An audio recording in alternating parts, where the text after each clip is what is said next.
जी, मेरे दोस्तों, मेरे प्यारे नौजवानों, मैं आप लोगों को पिछले 10 साल से जो है वो गाइड करने की कोशिश कर रहा हूँ कि आप एक हुनर सीख लीजिए। ज़िंदगी में अच्छी ज़िंदगी गुजारने के लिए एक हुनर सीखना बहुत ज़रूरी है। देखिए, हिदायत बड़ी चीज़ होती है। मैं पहले भी कह चुका हूँ और कहता रहता हूँ कि आप देखते हैं बड़े बड़े टैलेंटेड लोग जो है वो पिज़्ज़ा बना रहे हैं, यूँ घुमा रहे हैं उंगली पे, पिज़्ज़ा को यूँ लाया, यूँ पीछे से लाया, यूँ किया, यूँ किया। या कोई चाय बना रहा है, वो यूँ करके चाय बना के यूँ घुमा रहा है, वो केतली से इतनी ऊपर से फेंक रहा है चाय को, कप में गिर नहीं रही। ये सब क्या है कि वो टैलेंटेड लोग हैं, लेकिन उन बेचारों को अपना टैलेंट दिखाने का कोई सही जगह नहीं मिल पाई, तो मजबूरन वो अपना टैलेंट जो है वो चाय बनाने में और पिज़्ज़ा घुमा के बनाने में जो है वो अपना टैलेंट ज़ाया कर रहा है। तो बात यह है, उन्हें कोई हिदायत देने वाला नहीं था, उनको कोई गाइड करने वाला नहीं था। तो गाइडेंस जो है वो बड़ी चीज़ है। पाकिस्तान में जो हालात हैं वो आप सबके सामने हैं, और अब मेरे ख्याल में ज़्यादा क्लियर हो जाना चाहिए सबको। और अगर नहीं है तो ठीक है। अच्छा देखें, एक तो ये पहले मैं बता दूं कि ये वीडियो हर एक के लिए नहीं। पाकिस्तान में लोग बहुत अच्छा भी सेट हैं, बहुत अच्छा कमा भी रहे हैं, बहुत ज़बरदस्त कामयाब ज़िंदगी गुजार रहे हैं। लेकिन ख़ास तौर पर मैं सिंध की और कराची की बात कर रहा हूँ कि सिंध में जो है वो आपके कोई कारोबार के मौके नहीं है।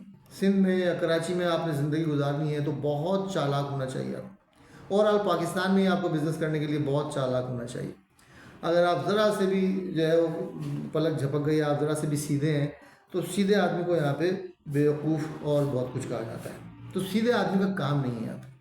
अब जो लोग बिज़नेस कर रहे हैं या जिनकी जीन्स में बिज़नेस है और जो करते आए हैं और पाकिस्तान के माहौल से, या जो लोग पाकिस्तान के माहौल के आदी हो गए थे यहाँ पर रहते रहते और वो चालाक हो गए, तो वो तो अपना कोई ना कोई रास्ता निकाल लेंगे।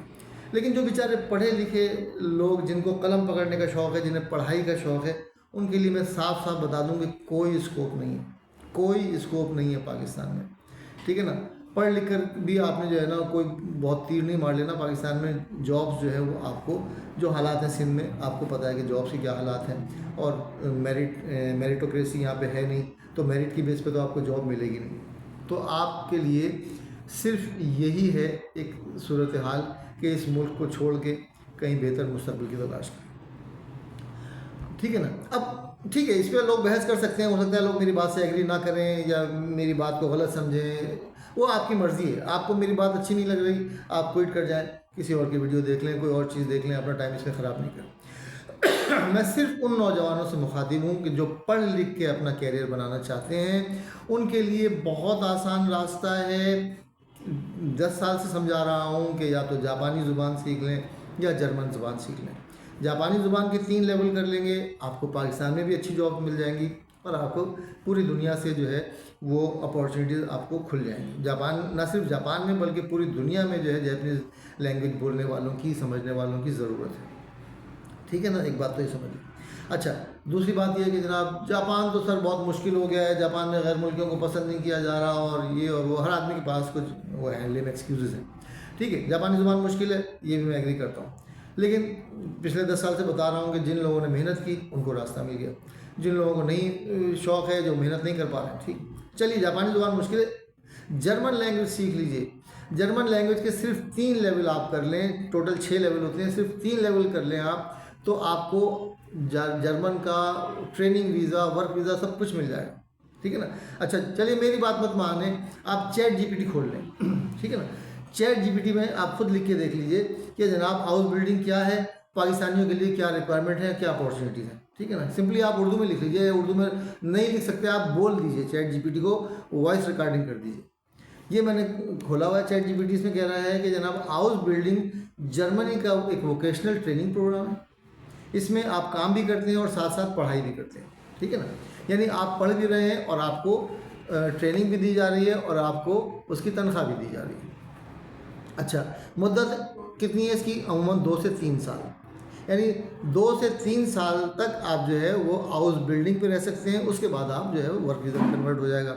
हाउस बिल्डिंग क्या है? बेसिकली ट्रेनिंग वीज़ा है, जिसमें आपको ट्रेनिंग के साथ साथ तनख्वाह भी मिलती है। अच्छा जी, हफ्ते में 3 से 4 दिन कंपनी में काम होता है, 1 से 2 दिन वोकेशनल स्कूल होता है, यानी जहाँ पे ट्रेनिंग स्कूल होता है, बाकायदा ट्रेनिंग दी जाती है। इस दौरान आपको तनख्वाह और उसको तनख्वाह कह लें या वजीफ़ा कह लें, वो भी मिलती है। ये स्टूडेंट वीज़ा नहीं है और ना ही ये आम वर्क वीज़ा है, बल्कि ये वोकेशनल ट्रेनिंग वीज़ा है। पाकिस्तानियों के लिए हाउस बिल्डिंग की रिक्वायरमेंट क्या है जी? तालीमी काबिलियत क्या है? कम अज़ कम मैट्रिक पास, ठीक है। बेहतर है कि इंटर हो या आप डिप्लोमा किया हुआ मैट्रिक के बाद। कुछ फील्ड्स में नर्सिंग टेक्निकल या नर्सिंग हो या टेक्निकल हो या इंटर या मुतल्लिका तालीम ज़रूरी होती है, कुछ फील्ड्स में, हर फील्ड में नहीं, ठीक है ना। नंबर 2 इसका पॉइंट क्या है? जर्मन ज़ुबान सबसे अहम शर्त है। कम अज़ कम जर्मन का A2 लेवल किया हुआ, यानी A1 और A2 दो लेवल पास किए हुए हो आपने। ज़्यादातर केसेस में B1 लेवल मांगा जाता है, यानी A1, A2 और B1 तीन लेवल अगर आप कर लेंगे तो आपको जर्मन में ये आपको हाउस बिल्डिंग प्रोग्राम मिल जाएगा। उम्र की हद इसमें जो है वो 18 साल से लेकर 35 साल तक, ठीक है। ज़ुबान का सर्टिफिकेट आपने कहाँ से लेना है? एग्ज़ाम देना है आपने, या तो गोइटे से देना है या TLC से देना है या OSD से देना है। यहाँ पे OSD और TLC तो नहीं होता, गोइटे में एग्ज़ाम होता है इसका, वो आप एग्ज़ाम दे के सर्टिफिकेट ले सकते हैं, ठीक है। जर्मन लैंग्वेज इंतहाई आसान है, अंग्रेज़ी से मिलती जुलती है। अगर आपकी इंग्लिश थोड़ी बहुत भी अच्छी है तो आपको मेहनत करेंगे तो आप 2-3 लेवल आराम से पास कर सकते हैं, ठीक है। मेरे पास ऐसे ऐसे निकम्मे स्टूडेंट आते हैं जो बिल्कुल कुछ नहीं जानते, उनके साथ चीख पुकार करके मैं A1 लेवल 1 महीने में करा देता हूँ। मेहनत शर्त है, आपको लगन होनी चाहिए तो आप सब कुछ कर सकते हैं। उम्र की हद मैं बता चुका हूँ 18 से 35 साल है, बाज़ केसेस में 40 साल तक भी हो जाता है। ये प्रोफाइल पे डिपेंड करता है। ये सब मैं ChatGPT पढ़ के बता रहा हूँ, आप खुद ChatGPT पे सब लिख सकते हैं। हाउस बिल्डिंग कॉन्ट्रैक्ट क्या है जी? आपके पास लाजमी हाउस बिल्डिंग कॉन्ट्रैक्ट होना चाहिए, यानी जर्मनी की किसी कंपनी का साइंड हाउस बिल्डिंग कॉन्ट्रैक्ट होना चाहिए। बगैर कॉन्ट्रैक्ट के वीज़ा नहीं मिलता। नहीं, जब आप B1 कर लेंगे तो कोई ना कोई जर्मन कंपनी से आपका कॉन्ट्रैक्ट हो जाएगा। ये कंसल्टेंट बैठे होते हैं, मेरे पास भी एक कंसल्टेंट है, अगर आप B1 कर लेंगे तो वो आपका कॉन्ट्रैक्ट करा देंगे कंपनी से, और कंपनी के कॉन्ट्रैक्ट दिखा के आप जो है वीज़ा मिल जाता है आपको। फाइनेंशियल रिक्वायरमेंट क्या है जी? अच्छी बात यह है कि हाउस बिल्डिंग में कोई ब्लॉक्ड अकाउंट ज़रूरी नहीं होता, ठीक है। आपको कोई पैसे ब्लॉक नहीं करने। जर्मनी में आमतौर पर स्टूडेंट वीज़ा के लिए आपको पैसे ब्लॉक करने पड़ते हैं, इसमें कोई पैसे ब्लॉक नहीं करने पड़ते, क्योंकि आपको माहाना तनख्वाह मिलती है। तकरीबन 800 यूरो से 1200 यूरो तक मिलते हैं पहले साल। अगर तनख्वाह कम हो तो थोड़ा बहुत ब्लॉक्ड अकाउंट मांग सकते हैं। अगर आपको तनख्वाह कम दे रहे हैं तो हो सकता है कि आपको थोड़ा बहुत रिक्वायरमेंट हो, जनाब आप अपने अकाउंट में थोड़े से पैसे जमा कराएं। ज़्यादातर ऐसा नहीं होता। अच्छा जी, वीज़ा डॉक्यूमेंट क्या क्या है? पासपोर्ट, तालीमी असनाद उनकी जर्मन में हो या इंग्लिश में तर्जुमा हो। जर्मन लैंग्वेज सर्टिफिकेट होना चाहिए जो आप एग्ज़ाम पास करेंगे B1 का। CV होनी चाहिए आपको, आपके पास वो CV बन जाएगी आपकी। मोटिवेशन लेटर होना चाहिए जर्मन में। वो मोटिवेशन लेटर एक होता है जनाब, आप लिख के देते हैं कि जनाब मैं बड़ा मोटिवेटेड हूँ, मुझे जर्मनी बड़ा अच्छा लगता है, मुझे जर्मन ज़ुबान पसंद है, वगैरह वगैरह। उसके बाद हाउस बिल्डिंग कॉन्ट्रैक्ट होता है कि जैसा मैंने आपको बताया, कॉन्ट्रैक्ट आप जो है वो कंपनी से कॉन्ट्रैक्ट करते हैं, कंपनी आपको कॉन्ट्रैक्ट के डॉक्यूमेंट देती है, वो दिखा के आपको वीज़ा मिलता है। हेल्थ इंश्योरेंस चाहिए होता है। अच्छा जी, पॉपुलर हाउस बिल्डिंग फील्ड्स, ये हेल्थ इंश्योरेंस वगैरह सब ये जो कंसल्टेंट है वो करा देते हैं। हाउस बिल्डिंग के लिए सबसे पॉपुलर फील्ड कौन सी है पाकिस्तानियों के लिए? नर्सिंग है, इलेक्ट्रिशियन है, मैकेनिक है, IT है, होटल रेस्टोरेंट, बेकरी और फैक्ट्री वर्क, मजदूरी। ये सारी चीज़ें जो है इनमें गुंजाइश है। जर्मनी को 18 लाख लोग चाहिए। जर्मनी में भी किल्लत है, जापान की तरह, इटली की तरह जर्मनी में शदीद किल्लत है मैन पावर की। उनको लोग चाहिए, लेकिन लोग वो चाहिए जो अपनी उनकी ज़ुबान समझते हैं, ठीक है।